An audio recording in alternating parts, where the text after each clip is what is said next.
तर आम्ही खराडच्या ट्रस्टमधील मंदिराला पाणी दिल्याचं मान्य करतो असं अनिल परब यांनी म्हटलंय। मात्र पुण्याच्या सांगण्यावरून पाणी दिलं हे तपासा असं अनिल परब यांनी म्हटलंय। कोणाची शिफारस होती, कोणाची उपसमिती होती, चौकशी करा, अनिल परब यांनी ही मागणी केलेली आहे। त्या बाबाला पाणी आम्ही दिलं, हो दिलं ना, मंत्रिमंडळाच्या उपसमितीने पाणी दिलं। पण ह्या बाबाच्या देवळासाठी कुठल्या कुठल्या लोकांनी पैसे दिले त्याची माहिती पण येऊ देत। कोण कोण लोक आहेत, कोण मंत्री आहेत, कोण आपले आमदार खासदार आहेत की ज्यांनी त्या देवळाला डोनेशन दिला। मी कदाचित त्या डोनेशन देणाऱ्याला दोषी धरणार पण नाही, त्याला माहित पण नसेल। पण आरोप म्हणून जेव्हा आमच्यावर आरोप करताय की तुम्ही पाणी दिलं ना पाणी, मग देवळाला डोनेशन देणाऱ्याला काय तुम्ही सजा देणार आहे? मंत्र्यांनी दिलं 1.5 कोटी रुपये, त्याला नाकारू तर देत, मग आपण नावं सांगू। आम्ही तर मान्य करतो आणि चौकशी करा, कोणाच्या सांगण्यावरनं दिलं, कसं दिलं, उपसमिती कोणाची होती। तर भोंदू खराडच्या ट्रस्टला निधी देणारा मंत्री भक्त की भागीदार तृप्ती देसाईंचा हा सवाल पाहायला मिळतोय। मंदिर परिसरातील अतिक्रमणासह संपूर्ण प्रकरणाची चौकशी करा, तृप्ती देसाईंनी ही मागणी केली। अशोक खरातने कुठेही कुठला विकास केला नाही, बंधुगिरी केली, तो विकृत निघाला। पण अशाच ठिकाणी जे आहे ते सरकारने निधी दिलेला आहे आणि हा निधी देताना आता भक्त निवास जे बांधलं गेलं ते जाम नदीच्या काठावर आहे। मग शासनाचे नियम पाळले गेलेत का? अतिक्रमणाच्या जागेत हे आहे का? किंवा अतिक्रमणाच्या जागेत किंवा शासनाचे नियम न पाळता अशा पद्धतीचा निधी गेला असेल तर या संपूर्ण प्रकरणाची चौकशी झाली पाहिजे। आणि ज्या मंत्र्यांच्या कार्यकाळात हे दिलं गेलं, मग हे नेमके अशोक खरातचे भक्त होते का, त्याचे भागीदार होते का, त्यांचे काय संबंध होते, याची सगळी चौकशी जी आहे ती पूर्णपणे होणं गरजेचं आहे। तर भोंदू अशोक खरात सरकार पुरस्कृत बाबा नाही का, असा विजय कुंभार यांनी प्रश्न केला।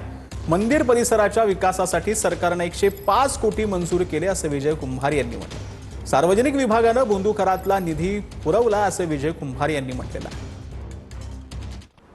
त्यामध्ये खरात बाबाचं हे ईशानेश्वर मंदिर होतं, त्याच्या विकासासाठी 105 कोटी रुपये मंजूर करण्यात आले।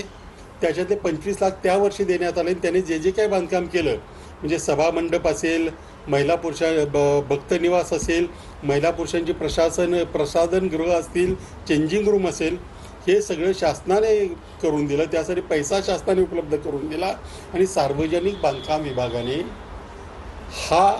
हे सगळं करून दिलं। इम्प्लिमेंटेशन एजन्सी सार्वजनिक बांधकाम विभाग आहे। आता सांगा, याला सरकार पुरस्कृत बाबा म्हणायचं नाही तर काय म्हणायचं?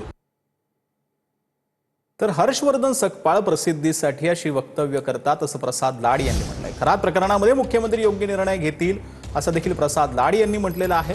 खरात प्रकरणामध्ये सरकारनं प्रामाणिकपणे कारवाई केल्यास डझनभर मंत्री जेलमध्ये जातील असं वक्तव्य हर्षवर्धन सकपाळ यांनी केलं होतं। राहुल गांधी नंतर छोटा राहुल महाराष्ट्रातले ते कोण असतील तर हर्षवर्धन सकपाळ। त्यांच्या ट्विटला किंवा त्यांच्या बोलण्याला काही अर्थ नसतो। कुठेतरी ट्विट करून मीडियामध्ये यायचं जेणेकरून काँग्रेसचा अध्यक्ष जिवंत आहे ही भूमिका राहावी म्हणून त्यासाठी त्यांची धडपड असते।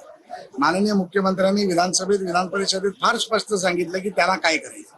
त्यामुळे मला वाटतं की अशा प्रकारे फार त्यांना महत्व देण्याची गरज नाही। मुख्यमंत्री, राज्य सरकार सक्षम आहे आणि पूर्ण ताकदीने यामध्ये ते निर्णय।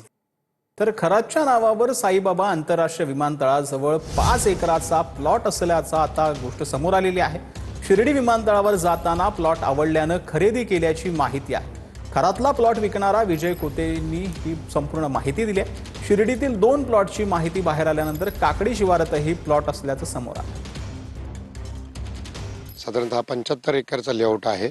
याची प्राथमिक मंजुरी झालेली आहे आणि अंतिम मंजुरीसाठी आता हे काम चालू आहे। आपण बघितलं असेल स्ट्रीट लाईट, रोड, ड्रेनेज सगळं काम संपलेलं आहे। आता अंतिम मंजुरी झाली की तो प्लॉटचं लोकांच्या नावावर खरेदी द्यायची आहे।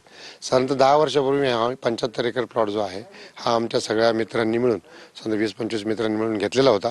त्याच्यामध्ये वेळोवेळी चेंजेस करत सरकारचे जे नियम आहेत त्या नियमांना अनुसरून येण्याच्या ज्या पद्धतीमध्ये कालावधी, स्मार्ट सिटी, त्यानंतर थोडंसं या गोष्टीमुळे आमच्याकडनं येण्याला विलंब झाला। तर आता या ठिकाणी कॅप्टन साहेब आले आणि त्यांनी सांगितले की मला प्लॉट पाहिजे। तर मग त्यांना हा प्लॉट जो आहे तो पसंत पडला। त्या 75 एकरपैकी त्यांनी हा 5 एकराचा प्लॉट त्या ठिकाणी घेतला।